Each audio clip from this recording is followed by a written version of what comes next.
ሰበር ዜና ሌሊቱን በርካታ የመንግስት አመራሮች ተገደሉ። አሰቃቂ ጥቃት ተፈጽሟል። በአማራ ክልል ደግሞ በቤተክርስቲያን ላይ ከባድ የድሮን ጥቃት ተፈጽሞ በርካቶች አልቀዋል። ያለኔ ፊርማ አንዲትም ድሮን አትተኩስም ሲሉ ከዚህ በፊት በይፋ የተናገሩት አብይ የትላንቱን የድሮን ጥቃት ተከትሎ ከባድ ቁጣ ተነስቶባቸዋል። ወዲህ ደግሞ ህወሓት 4 ኪሎ ለመቆጣጠር ዝግጅቱን ማጠናቀቁን በይፋ አውጇል። ሽመልስ አብዲሳም የፈሩት ደርሷል። ይህ አዲስ ፖስት ሚዲያ ነው።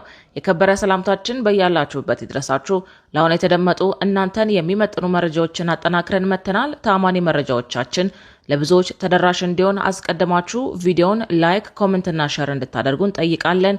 አሁን ዋና ዋናዎቹን እናስቀድም። ሌሊቱን እጅግ አስጨናቂ ነበር።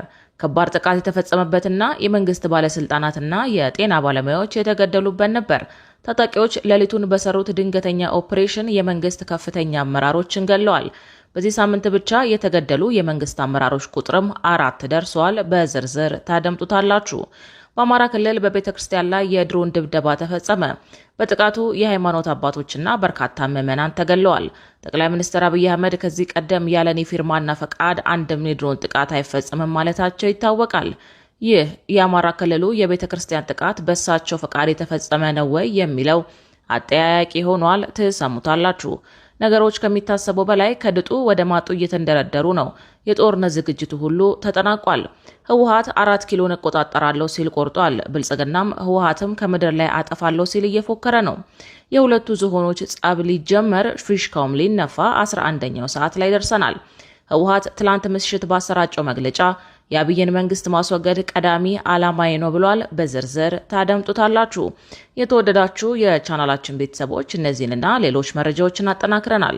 በዜናዎቻችን ላይ እንዲሻሻልና እንዲስተካከል የምትሉትን በአስተያየት መስጫው እንድታስቀምጡልን እንጠይቃለን። አሁን ወደ ዝርዝሮቹ እናመራለን። በቅድሚያም ነገሮች ከሚታሰበው በላይ ከድጡ ወደ ማጡ እየተንደረደሩ ነው። የጦርነት ዝግጅቱ ሁሉ ተጠናቋል። ህወሓት 4 ኪሎን እቆጣጠራለሁ ሲል ቆርጧል። ብልጽግናም ህወሓትም ከምድር ላይ አጠፋለሁ ሲል እየፎከረ ነው። የሁለቱ ዝሆኖች ጸብ ሊጀመር ፊሽካውም ሊነፋ 11ኛው ሰዓት ላይ ደርሰናል። ህወሓት ትላንት ምሽት ባሰራጨው መግለጫ የአብይን መንግስት ማስወገድ ቀዳሚ ዓላማዬ ነው ብሏል። ህወሓት ካለፈው እሁድ አንስቶ ህልውና የሚረጋገጠው በብልጽግና መቃብር ላይ ነው በሚል መሪ ቃል ስብሰባዎችን እያደረገ ነው። በእነዚህ ስብሰባዎች ላይ ከወትሮ በተለየ መልኩ የህወሓት አመራሮች ብልጽግና ከስልጣን ማስወገድ አለብን በማለት በግላጭ እየተናገሩ ነው። የህወሓት ሰሞንኛ መግለጫም ብልጽግናን ማስወገድ የሚል ሆኗል። ህልውናዬን በብልጽግና መቃብር ላይ አረጋግጣለሁ ያለው ህወሓት የፌዴራል መንግስት ጦርነቱን ለመጀመር ዝግጅት ጨርሶ ፊሽካ ለመንፋት እየተጠባበቀ ነው ሲል ከሷል። ቡድኑ ትናንት ማምሻውን ባወጣው አዲስ መግለጫ የፌዴራል መንግስት ወታደራዊ ዝግጅት ጨርሶ ለሰራዊቱ ጀምር የሚል መመሪያ ለማውረድ በመጠባበቅ ላይ ነው ብሏል። ከዚህ በኋላ የምንነጋገረው ነገር የለም፣ በኃይል ይለይልናል ያሉት እነ ደብረጽዮን ገብረ ሚካኤል የጦርነት እወጃውን እከታተላለሁ እወቁልን እያሉ ነው።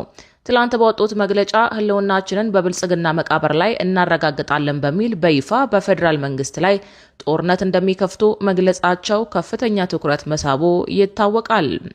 በዛሬው መግለጫቸው ደግሞ ራሳቸው አስቀድመው የጠቅላይ ሚኒስትር አብይ አህመድን አስተዳደር እናስወግዳለን ካሉ በኋላ ዛሬ ደግሞ ሊያጠቃን ነው ሲሉ ከሰዋል።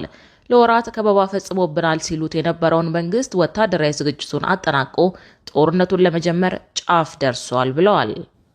ቡድኑ ሊሰነዘርብን ነው ያለውን ጥቃት እጅና እግሩን አጣጥፎ እንደማይቀበል በመግለጽ ራሱን ተከላካይ አድርጎ አቅርቧል። ለዚህም በሁሉም ዞኖች፣ ወረዳዎችና የከተማ መስተዳደሮች ዘንድ እንደ ህዝብ ፍጹም አንጠፋም በሚል ህዝብ ራሱን ለመከላከል እንዲዘጋጅ እያደረግኩ ነው ብሏል። በዛሬው መግለጫው እንደ ትላንቱ ሁሉ ያለው ብቸኛ አማራጭ ራሳችንን በማጠናከር የአብይ አህመድን አገዛዝ መመንገል ብቻ ነው በማለት ጦርነቱን አውጆታል። ቡድኑ ያወጀውን ጦርነት ህዝባዊ መሰረት ያለው ለማስመሰል የትግራይ ህዝብ የትግሉ ባለቤት በመሆን በየመድረኩ በሚደረጉ ውሳኔዎች ድጋፉን እየሰጠ ይገኛል በማለት ገልጿል። እንደ ትግራይ ህዝብና መንግስት እንደ ህዝብ ፍጹም አንጠፋም በማለት ህልውናችንን ለማረጋገጥ ተዘጋጅተናል ሲልም አክሏል።